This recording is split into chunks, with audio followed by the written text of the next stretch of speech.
Hello guys, स्वागत है आप सबका। तो आज हम बात करेंगे अदानी ग्रीन एनर्जी की। और सबसे पहले दोस्तों, अगर आपकी इसके अंदर होल्डिंग है तो इसके ऊपर हम डेली टेक्निकल चार्ट और एफ एंड ओ के अंदर एनालिसिस करते हैं। आपको कुछ नया सीखने को मिल सकता है, तो सब्सक्राइब और शेयर जरूर करें हमारे चैनल को। यहाँ पर जो है एक उछाल आने की संभावना लग रही है सोमवार को। क्यों, वो हम देखेंगे।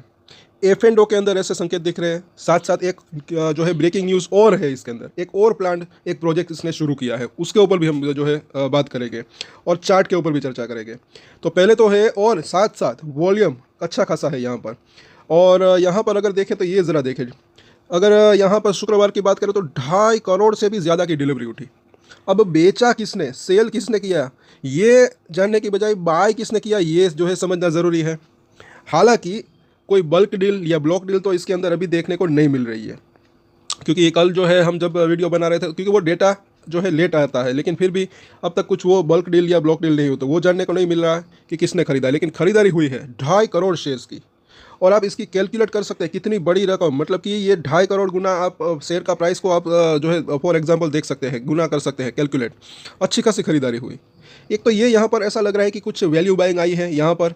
साथ साथ अब बात करें उस न्यूज़ की, तो अदानी ग्रीन एनर्जी ने जो है कमीशन यानी कि चालू किया है सोलर पावर प्रोजेक्ट फिर से। और ये एक जो है नई खबर है, और ये जो है प्रोजेक्ट 83 मेगावाट का है खावड़ा गुजरात के अंदर। तो उसकी अब जो है बिजनेस की कैपेसिटी जो है और बढ़ गई, तो ये बात अच्छी रही। और कितनी खो गई ये ज़रा देखें। तो यहाँ पर अगर जो है ये उनकी सब्सिडरी है, और ये 83 मेगावाट का जो है प्रोजेक्ट उन्होंने चालू कर दिया। अब इसकी टोटल कैपेसिटी जो है ऑपरेशनल कैपेसिटी, वो भी रिन्यूएबल जनरेशन कैपेसिटी, वो कितनी हो गई 12,341 मेगावाट की। तो ये चीज़ का जो है कल से भी ज़्यादा हो गई, कल जो वो न्यूज़ आई थी उससे भी।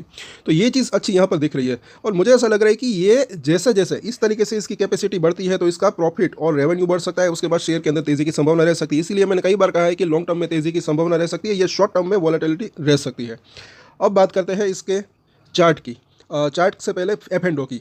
यहाँ पर कुछ पॉजिटिव संकेत दिख रहे हैं। ये समझने लायक और सीखने लायक बात है। क्या यहाँ पर दिख रहा है ये ज़रा देखें। पहले तो ये पुट रेटिंग की अगर बात करें तो प्राइस नीचे चला गया है तकरीबन 776 के आसपास, और 760 के आसपास इसने कहाँ पर यहाँ पर एक सपोर्ट भी लिया।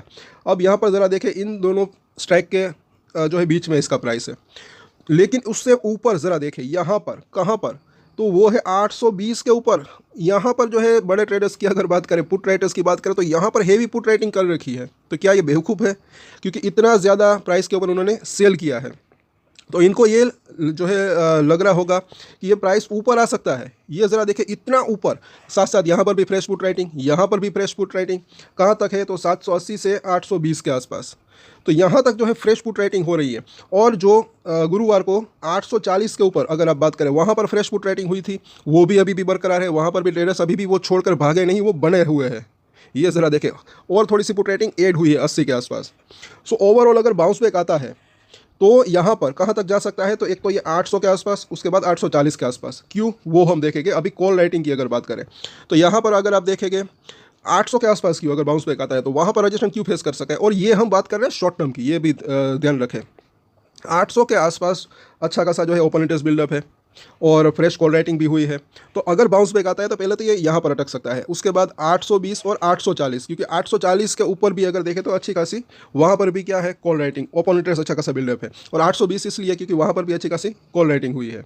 और ये 840 इसलिए क्योंकि वहाँ पर अच्छा खासा पुट राइटर्स है। यहाँ पर अगर आप देखें ओपन इंटरेस्ट अभी भी अच्छा खासा यहाँ पर बिल्डअप है। तो ये यहाँ पर जो है अभी ओवरऑल ये दिख रहा है कि पुट राइटर्स यानी कि जो तेजड़िए अगर इसको कहे हमारी भाषा में, तो इसका भरोसा अभी भी बरकरार है ऐसा लग रहा है, भले ही शेयर का प्राइस गिरा हुआ है। और हमने बात की थी, अगर आप हमारे रेगुलर वीडियोस होंगे तो आपको पता होगा कि ये 760 एक सपोर्ट हमने बात की थी, 780 और 760 बिल्कुल वहीं से इसने बाउंस बैक दिया है। और आगे बाउंस बैक की संभावना रह सकती है सोमवार को, ऐसा लग रहा है। और यहाँ पर आगे हम देखें 840 को अगर क्रॉस कर देता है, तब फिर जो है ये 900 और उसके बाद 960 और उसके बाद 1000 तक जाने की संभावना रह सकती है। लेकिन फिलहाल हम उतनी जो है दूर की बात नहीं करेंगे, फिलहाल 840 तक की बात करेंगे, क्योंकि डेली हम इसके ऊपर नज़र रखते हैं। तो सोमवार को मंगलवार को क्या होता है वो भी देखना बनता है। चलिए आगे देखते हैं। यहाँ पर अगर देखें बोलिंजर बैंक को, तो इसके अंदर तो कुछ क्लियर संकेत अभी नहीं दिख रहे हैं। निचली लाइन के आसपास कामकाज हो रहा है। अब वीकली चार्ट के ऊपर देखें तो यहाँ पर निचली लाइन इसकी 600 के आसपास है।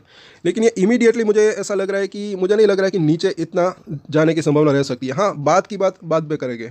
फिलहाल जो है यहाँ पर 600 के प्राइस से काफ़ी दूर है इसको और अभी के लेवल से। तो अभी फिलहाल हम डेली चार्ट के ऊपर, जैसे कि RSI अगर देखें तो 21 के आसपास है, एक्सट्रीमली ओवरसोल्ड जोन के पास पहुँच चुका है क्योंकि 20 के आसपास पहुँच चुका है, 21 के आसपास।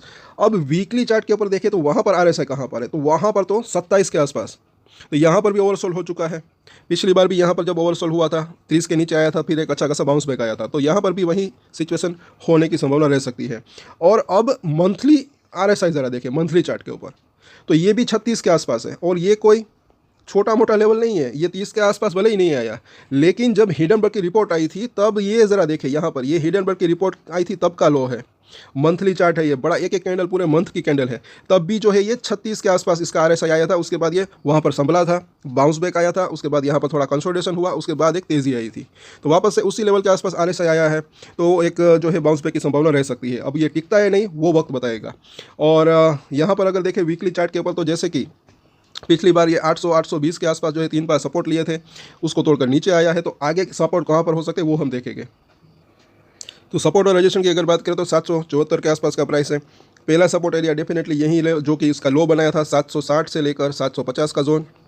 अगर ये लेवल टूटता है तो जो है उसके नीचे 720 से लेकर 700 का जोन। तो ये दो इसके इंपॉर्टेंट सपोर्ट जोन दिख रहे हैं। वैसे मुझे ऐसा लग रहा है कि सोमवार को बाउंस बैक की संभावना रह सकती है। तो बाउंस बैक आता है तो पहला इसका रजिस्टेंस एरिया अगर बात करें तो 800 के आसपास हो सकता है, उसके बाद 820 और उसके बाद 840, जैसे कि हमने F&O के अंदर देखा। 840 को अगर क्रॉस करता है फिर ये 900 और उसके बाद और ऊपर जाने की संभावना रह सकती है। लेकिन फिलहाल ये 800 जो है वो शॉर्ट टर्म के लिए एक रजिस्टेंस यहाँ पर दिख रहा है। तो इन सभी सपोर्ट और रजिस्टेंस के ऊपर नजर बना कर रख सकते हैं। सो सोमवार को इसके ऊपर वापस से चर्चा करेंगे। तब तक के लिए अगर आपको वीडियो अच्छा लगा तो लाइक, शेयर एंड सब्सक्राइब जरूर करें हमारे चैनल को। और एक स्टैंडर्ड डिस्क्लेमर जो कि मैं हमेशा देता हूँ, आप कोई भी ट्रेड ले उससे पहले अपनी रिसर्च करें, अपने फाइनेंशियल एडवाइजर की सलाह ले, उसके बाद ही कोई डिसीजन ले। और डिसीजन ले तो उसकी जिम्मेदारी मैच्योरिटी के साथ खुद ही ले। ये वीडियो मैंने एजुकेशन पर्पस के लिए बनाई, मेरी तरफ से कोई भी बाय या सेल की रिकमेंडेशन नहीं है। Thank you.